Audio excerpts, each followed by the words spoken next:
Personally, I found it bizarre. What fascinated me most was the absence of night or darkness. Whether you work the day shift or the night shift, and we work round the clock, the light was always the same. We went to the North Pole because it's the only place no one has ever drilled into the seabed.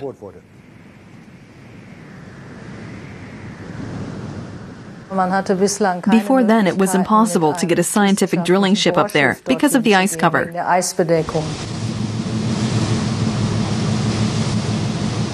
So we refitted a supply ship with a drilling derrick.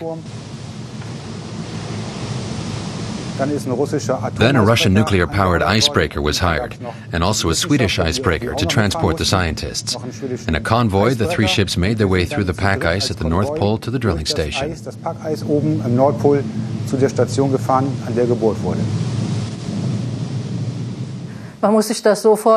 Think of it this way.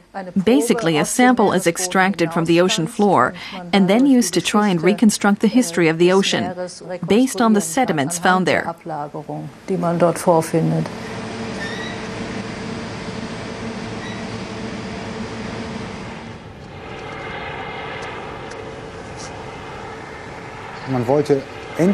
We wanted to know what the North Pole looked like within the past million years.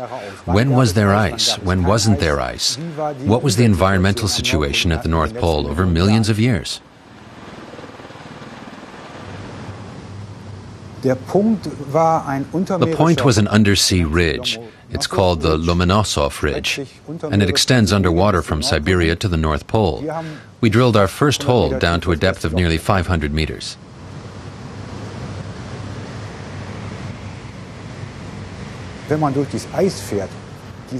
As you travel through the ice, there's only this wide expanse and all these non-existent colors. The eye has nothing to hold on to. When I think that researchers walked along it hundreds of years ago without any orientation on the horizon, it's fascinating and somehow unreal.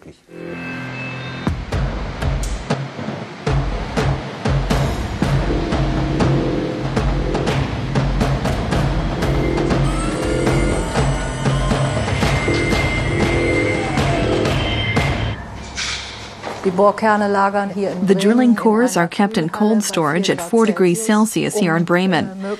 That's to minimize moisture loss in the seabed cores.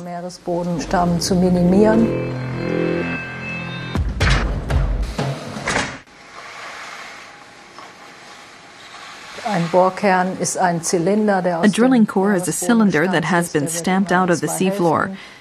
We divide it along its length. That gives us half for the archive and half to work with.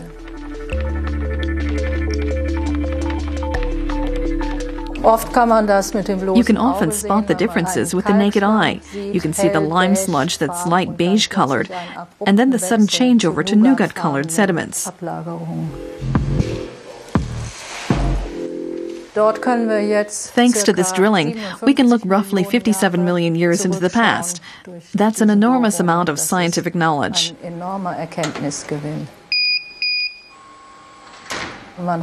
We've discovered that it was considerably warmer than was previously thought.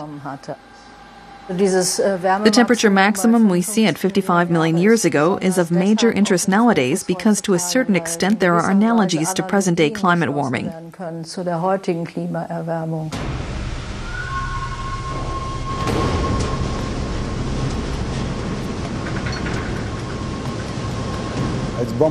As a reward for all our hard work and because we had some time left over, we took a little tour to the actual North Pole.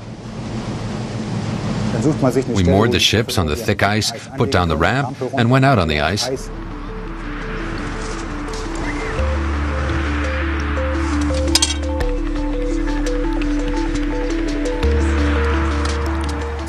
We were there for 2 hours. Everyone took pictures to prove they'd been to the North Pole. Who knows how long that'll be possible? 100 years from now, there may not be any more ice at the North Pole.